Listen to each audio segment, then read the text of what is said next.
ഏറ്റുമാനൂർ നീണ്ടൂർ റോഡിൽ അമ്മയെയും രണ്ട് കുട്ടികളെയും അമിത വേഗതയിലെത്തിയ ബൈക്ക് ഇടിച്ചു തെറിപ്പിച്ചു. റോഡ് കുറുകെ കടക്കുന്നതിനിടെയാണ് അപകടമുണ്ടായത്. അപകടത്തിൽ അമ്മയ്ക്കും കുഞ്ഞിനും പരുക്കേറ്റതായിട്ടാണ് റിപ്പോർട്ടുകൾ. വിവരങ്ങളുമായി സനോജ് ഉണ്ട്. സനോജ്, എന്താണ് വിവരങ്ങൾ? അമ്മയുടെയും കുഞ്ഞിന്റെയും ആരോഗ്യനില എങ്ങനെയാണ്?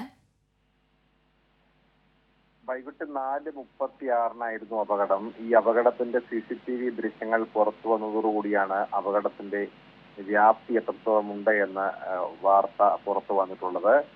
കോട്ടയം അതിരമ്പുഴ കോട്ടമുറി പേമല മുകളേൽ കോളനിയിൽ രാജേഷിന്റെ ഭാര്യ ധന്യ, ഇവർക്ക് 27 വയസ്സായിരുന്നു. മക്കളായ ആദിത്യൻ, അനന്യ. ഈ ആദിത്യന് 6 വയസ്സും അനന്യയ്ക്ക് 3 വയസ്സുമാണ്.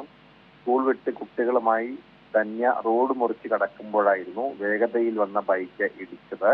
ഇവരെ ബൈക്ക് ഇടിച്ചു തെറിപ്പിക്കുന്നതിന്റെ CCTV ദൃശ്യങ്ങളാണ് ഇപ്പോൾ പുറത്തു വന്നിട്ടുള്ളത്.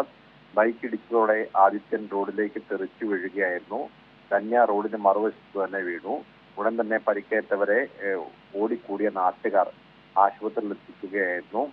അമ്മയെയും കുട്ടികളെയും ബൈക്ക് യാത്രക്കാരനെയും ഉടൻ തന്നെ കോട്ടയം മെഡിക്കൽ കോളേജ് ആശുപത്രിയിൽ പ്രവേശിപ്പിച്ചു. ഇടിയുടെ ആഘാതത്തിൽ ബൈക്ക് സമീപത്തെ മതിലിന്റെ മുകളിലേക്ക് ഇടിച്ചു കയറി നിൽക്കുകയായിരുന്നു. അങ്ങനെയാണ് ബൈക്ക് ഓടിച്ചിരുന്ന ആൾക്ക് പരിക്കേറ്റത്. ഇവരുടെ ആരോഗ്യനില ആശ്വാസകരമാണ് എന്നുള്ള വാർത്തയാണ് ഇപ്പോൾ കോട്ടയം മെഡിക്കൽ കോളേജ് ആശുപത്രിയിൽ നിന്നും പുറത്തു വന്നിട്ടുള്ളത്.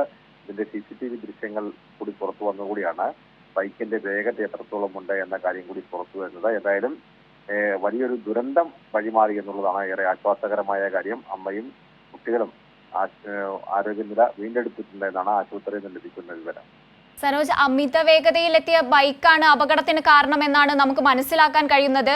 ബൈക്ക് യാത്രികനെതിരെ പോലീസ് കേസെടുത്തിട്ടുണ്ടോ? എന്താണ് അതിന്റെ വിവരങ്ങൾ? അമിത വേഗതയിൽ ബൈക്ക് വന്നതാണ് അപകടത്തിന് കാരണമെന്ന് CCTV ദൃശ്യങ്ങളിൽ വളരെ വ്യക്തമാണ്. ഇത് കുട്ടികളുമായി റോഡ് മുറിച്ച് കടക്കാൻ ശ്രമിക്കുന്നതിനിടയിലായിരുന്നു ഇത്തരമൊരു അപകടം ഉണ്ടായത്. അതിന്റെ CCTV ദൃശ്യങ്ങൾ കൂടി പുറത്തു വരുമ്പോഴാണ് ബൈക്കിന്റെ വേഗത എത്രത്തോളം ഉണ്ട് എന്ന് മനസ്സിലാക്കാൻ കഴിയുന്നത്. നിലവിൽ അപകടത്തിൽ പരിക്കേറ്റ ബൈക്ക് ഓടിച്ചിരുന്ന ആൾക്കും പരിക്കേറ്റിട്ടുണ്ട്. അദ്ദേഹവും കോട്ടയം മെഡിക്കൽ കോളേജ് ആശുപത്രിയിൽ ചികിത്സയിലാണ്.